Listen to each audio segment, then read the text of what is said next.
సంవత్సరములో నేను సినిమా ఇండస్ట్రీకి full stop పెడుతున్నానని చెప్పి నా చేతిలో ఉన్న సినిమాలు ఏదైతే నేను చేయగలుగుతానో, ఏదైతే నేను చేయలేనో వాటికి తిరిగి డబ్బులు ఇచ్చేస్తానని చెప్పి మాట ఇచ్చి స్టేట్మెంట్ ఇచ్చారు. ఎప్పుడైతే నేను సినిమాలు మానేస్తున్నానన్నారో ప్రొడ్యూసర్లు ఎవరైతే నాకు చాలా పెద్ద సొమ్ము అండి నాకు అడ్వాన్సులు ఇచ్చారో వాళ్ళందరూ అడ్వాన్సులు వాపస్ తీసుకోమన్నారు. నా ఇల్లు అమ్మి నేను కొంత తీర్చగలిగాను. తీర్చలేని సినిమాలు అయితే నేను చేశాను. 80,40,000 అప్పు అండి 2010 సంవత్సరంలో. అడ్వాన్సులు తిరిగి ఇవ్వాలి, డబ్బులు లేవు, ఆల్రెడీ ఇల్లు అమ్మేసుకున్నాను. ఎందుకంటే మాకు 50 లక్షలు 70 లక్షలు అడ్వాన్సులు వస్తాయి. మాకు ఎక్కడి నుంచి తిరిగి ఇస్తానండి? అంత తాగుబోతుతనానికి వ్యభిచరించడానికి నేను ఖర్చు పెట్టేశాను. కానీ చూడండి, దేవుడు, నేను ఒక డైరీలో రాసుకున్నాను, యేసయ్య నన్ను క్షమించి నా అప్పుల నుండి నన్ను విడిపిస్తే మళ్ళీ నేను ఎన్నడూ పాపము చేయకుండా, సినిమా జోలికి వెళ్ళకుండా, అవినీతి పరులతో నేను సాంగత్యము చేయకుండా యథార్థంగా బ్రతుకుతానని మాట ఇచ్చానండి. 2 సంవత్సరాల్లో 80,40,000 అప్పు దేవుడు తీర్చాడండి. దేవునికి మహిమ కలుగునుగాక. ఒక్క అద్భుతం కాదండి. అందుకని అంటానండి, పడిపోయిన వారిని దేవుడు, మనుషులు కనికరించకపోయినా దేవుడు కనికరిస్తాడండి. మొరపెట్టుము, నేను నీకు ఉత్తరము. అమ్మ, మీరు ఏ కష్టములో ఉన్నారో, ఏ అప్పుల్లో ఉన్నారో, ఏ బాధల్లో ఉన్నారో, ఏ నిందలు అనుభవిస్తున్నారో, ఒకవేళ ఈ కష్టాల ద్వారా దేవునికి మొరపెట్టడము మానేశారో, దేవుడు చెప్తున్నాడు, ఈరోజు మొరపెట్టండి, నేను నీకు మేలు చేయడానికి ఇక్కడికి వస్తున్నాను. హల్లెలూయా. ఎవరిని వట్టి చేతులతో పంపించకుండా దేవుడు ఆశీర్వదించి తృప్తిగా దేవుడు పంపించబోతున్నాడు. నమ్మిన వారు చేతులెత్తి దేవునికి మహిమ చెల్లించండి. హల్లెలూయా. మరి ఈ విధంగా సినిమాలు విడిచిపెట్టేశాను. విడిచిపెట్టేసిన తర్వాత చాలా కష్టాలు, శ్రమలు, బాధలు. ఎందుకంటే అంత ఘనత నేను చూశాను. సినిమాలు ఎప్పుడైతే విడిచిపెట్టేశానన్నానో అందరూ స్నేహితులు, సినిమా వాళ్ళు అందరూ దూరం అయిపోయారండి. ఒక్కడు నాతో స్నేహం చేయడానికి ఇష్టపడలేదు. మంచిగా అయింది, దేవునికి స్తోత్రం. అన్నీ అమ్ముకున్నానండి. నా దగ్గర చాలా పెద్ద బండ్లు ఉండే, కార్లు అన్నీ అమ్ముకున్నాను. అమ్ముకొని సుజుకి యాక్సెస్ బండి మీద నేను తిరిగేవాడిని. కానీ ఈరోజు సుజుకి కాదండి, మరలా దేవుడు గొప్ప ఘనతనిచ్చాడు. ఈరోజు నాకే కాదండి, మా సంఘంలో ఉన్న వారికి ఎంతోమందికి మేలు చేసే ధన్యత, కృప దేవుడు మాకు ఇచ్చాడు. హల్లెలూయా. నీతిమంతుడు 7 మార్లు పడినను తిరిగి, మీరు పడిపోయిన స్థితిలో ఉన్నారని బాధపడకండి. దేవుడే స్వయంగా మీ చెయ్యి పట్టుకొని మిమ్మల్ని లేవనెత్తబోతున్నాడు. దేవునికి మహిమ కలుగునుగాక. హల్లెలూయా. మరి దేవుడు లేవనెత్తాడు. 2014 సంవత్సరంలో రాజా ఫెయిత్ మినిస్ట్రీస్ అనే ఒక సంస్థను నేను ఎస్టాబ్లిష్ చేయడం జరిగింది. ఆ సంస్థ ద్వారా క్రొత్త నిబంధన సంఘం అనే సంఘము ప్రారంభించబడ్డది. 2017 డిసెంబర్ 3న మా నాన్నగారు చనిపోయిన రోజు ఆయనకి జ్ఞాపకార్థముగా సంఘము ప్రారంభించాను.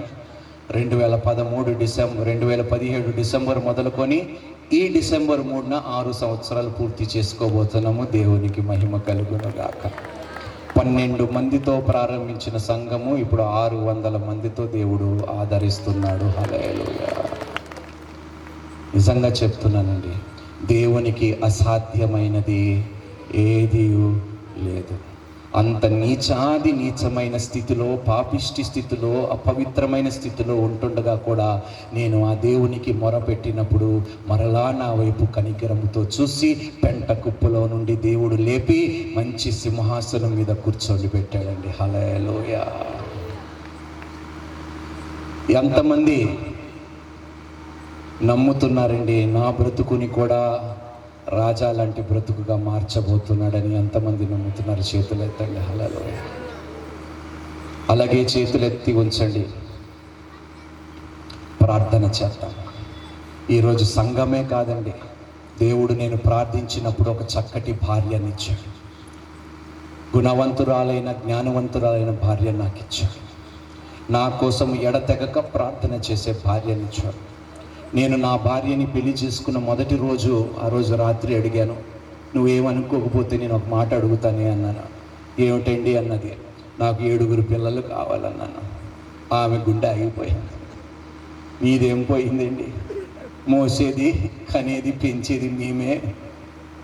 అలా కాదు, ఇంకొక మాట చెప్పు. నేను ఎందుకు అడిగానో తెలుసండి. ఎందుకంటే నా గతంలో మా కుటుంబము, మా వంశము ఎలాంటిదో తెలుసు. కానీ నేను ఎందుకు అడిగినో తెలుసండి, నా నుండి ఒక నీతి సమూహము ఈ లోకములోకి రావాలి, దేవుణ్ణి మహిమపరచాలి అని అడిగానండి. హల్లెలూయా. సరే అని ఒక ఒప్పందం చేసుకొని, నీకు నాకు మధ్యలో 4 పిల్లల్ని కందామని ఒప్పుకుంది. దేవుడు ముగ్గురు ఆడపిల్లల్ని ఇచ్చాడండి. హల్లెలూయా. నాకు తెలిసి మీకు ఎవరో గుర్తుగా ఇచ్చాడు. 3 ఆడపిల్లలు, 4వది దేవుని చిత్తం. అయితే మాకైతే ఓపికందండి, మీకు ఓపికంటే ప్రార్థించండి. హల్లెలూయా. 4వది కూడా పూర్తి చేసేసుకొని, ఎందుకు 4 అడిగానో తెలుసండి, 7 కాదు 4 అని ఎందుకు అడిగానో తెలుసా? నలుగురిని 4 దిక్కులకి సువార్థికులుగా పంపించాలి. హల్లెలూయా. ఆశపడే ప్రాణముని తృప్తిపరుస్తాడు. మీ ముఖంలో ఆనందం ఎంత ఉన్నదో నేను ఈ మాటలు చెప్తాను. థ్యాంక్ యూ అండి. ఇదే మనసుతో 4వ బిడ్డ కూడా దేవుడు త్వరగా మాకు అనుగ్రహించాలని ప్రార్థన చేయండి. మా భార్య అయితే కష్టం అంటుంది, కానీ దేవునికి అసాధ్యమైనది ఏదీ లేదు. మరి చక్కటి సంఘం ఇచ్చాడు, చక్కటి సేవని ఇచ్చాడు. పాపిష్టి లోకము, సినిమా లోకముని విడిచిపెట్టి ఆయనకి సాక్షిగా బ్రతికే కృప దేవుడిచ్చాడు. ఇదే ఊర్లో ఎక్కడైతే మేము అవమానించబడ్డామో, ఇదే ఊర్లో అయ్యగారు అని పిలువబడే కృప దేవుడు మాకు ఇచ్చాడండి. హల్లెలూయా. అందుకనే అంటున్నానండి, మీరు ఏ స్థితిలో ఉన్నా నాకు ఈరోజు, నాకు కాదండి, యేసుకు ఒక మాట ఇవ్వండి. ఇస్తారా? మేము ఏ స్థితిలో ఉన్నా చెప్పండి. మేము భయపడము, మేము భీతి చెందము, మేము అధైర్యపడము, మేము దుఃఖపడము. అన్ని విషయాలలో ధైర్యముగా, నిబ్బరముగా మేము జీవిస్తాము అని నీకు మాట ఇస్తున్నాము. చెప్పండి గట్టిగా. ఎవరికి? యేసుకి. ఆమేన్. రండి, ఒక చిన్న ప్రార్థన చేసుకుందాం. మోకరించగలిగిన వారు మోకరించండి. ఆ తర్వాత వాక్యము క్లుప్తంగా చెప్పి నేను ముగించేస్తానండి. మహాపరిశుద్ధుడా, మహాగణుడా, సర్వోన్నతుడా, కృపగలిగిన దేవా, దయగలిగిన తండ్రి, నీ బంగారు పాదాలకు స్తుతులు, స్తోత్రాలు నాయనా. ప్రభు నాయనా, ఎంతో మందితో ఈ దాసుడు సాక్ష్యము ద్వారా నువ్వు మాట్లాడావు ప్రభు. నువ్వు పక్షపాతము చూపించే దేవుడివి కావు నాయనా తండ్రి. అందరినీ సమానంగా ప్రేమించే దేవుడని నా సాక్ష్యము ద్వారా నువ్వు రుజువు చేసేవు తండ్రి.